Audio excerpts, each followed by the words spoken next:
Hey look, it's a different point of view.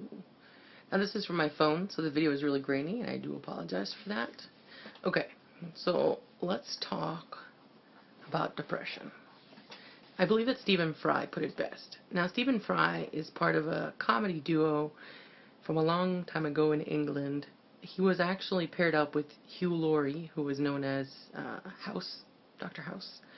And they had a skit show. They also did Jeeves and Wooster, I believe, in the late 80s. And they've done a lot of stuff together. And Stephen Fry stuck mostly to the comedy stuff. You may actually know him as the gay boss in V for Vendetta. Anyway, Stephen Fry struggled with depression.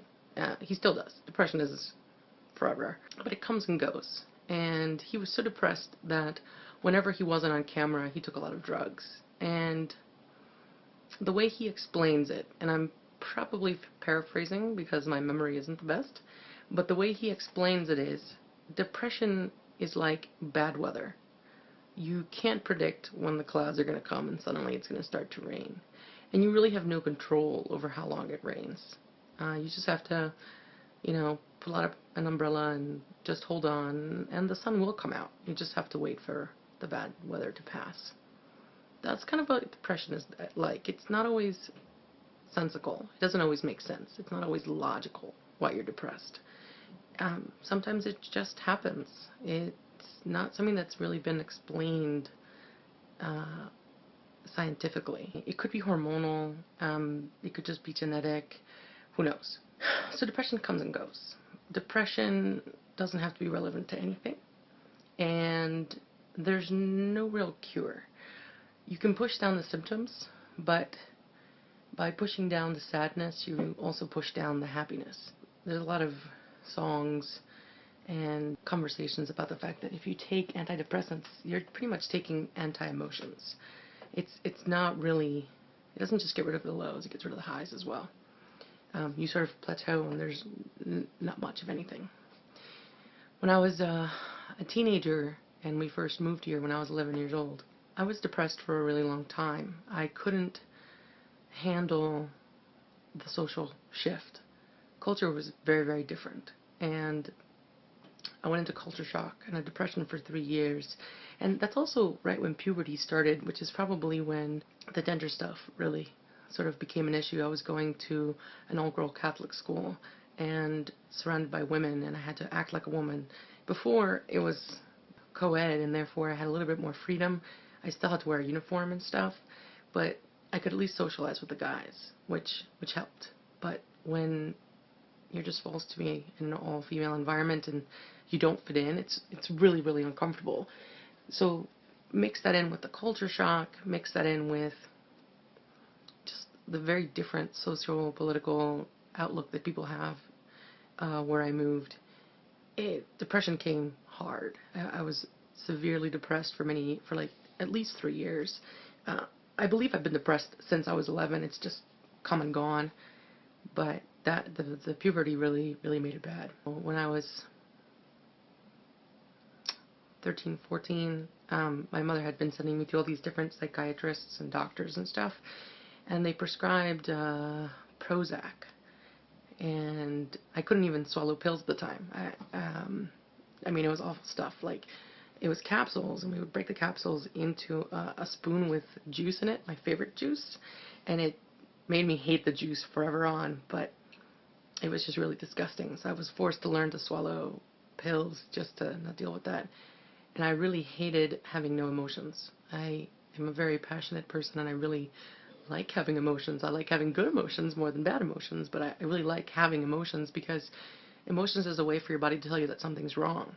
And it's also a way for you to, feel happy. So I told her at 13, 14 years old, I'm not taking antidepressants, ever. I don't believe in them. I believe that it's more important to face your emotions and to deal with them rationally and to fight through them. You know what I mean? I think that's more beneficial to me than just being a zombie. My mother and my sister are on antidepressants. They don't quite agree with me, But it was a decision I made a long, long time ago, and I still believe in that. I still believe that it's important to, pardon the pun, but man up. So I was really depressed right before I came out for the second time in December, and it was the big coming out. It was coming out to everyone, not just the people I was related to. That was really stressful. But after I came out, I felt really good. I felt just an intense happiness at finally being free of all that guilt and all that hiding. But life hasn't gotten easier. It has in some respects, but in other respects it's gotten a lot harder. My family life is, as you've seen, I'm sure, from my videos, gotten really bad. And it's very painful, and it's very hard to deal with. And I've been pretty depressed for like the last month and a half. And it's been to different degrees, obviously. But I think it's important to talk about depression. It's something that happens. It's a real thing, and not everyone likes to talk about it. Not everyone wants to talk about their flaws. I mean, talking about your flaws is not exactly fun, so a lot of people don't do it. But in the spirit of honesty, I think it's important to talk about this. I've been living in the same area pretty much for the last 20 years. When we moved here from Puerto Rico, we moved into this house, and I've been living in this house for the most part of 20 years. I was in California for a bit, I was in Pennsylvania for a bit, but the majority of my time in the last 20 years has been here.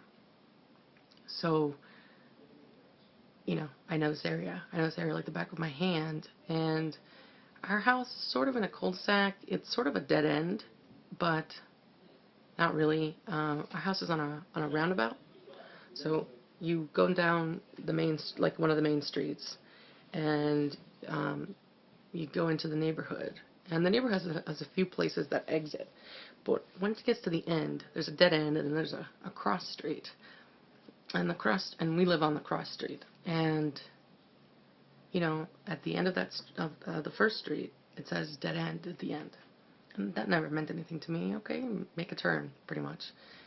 And in the last year, I can't count or quite clearly remember how many times the word dead end meant something completely different.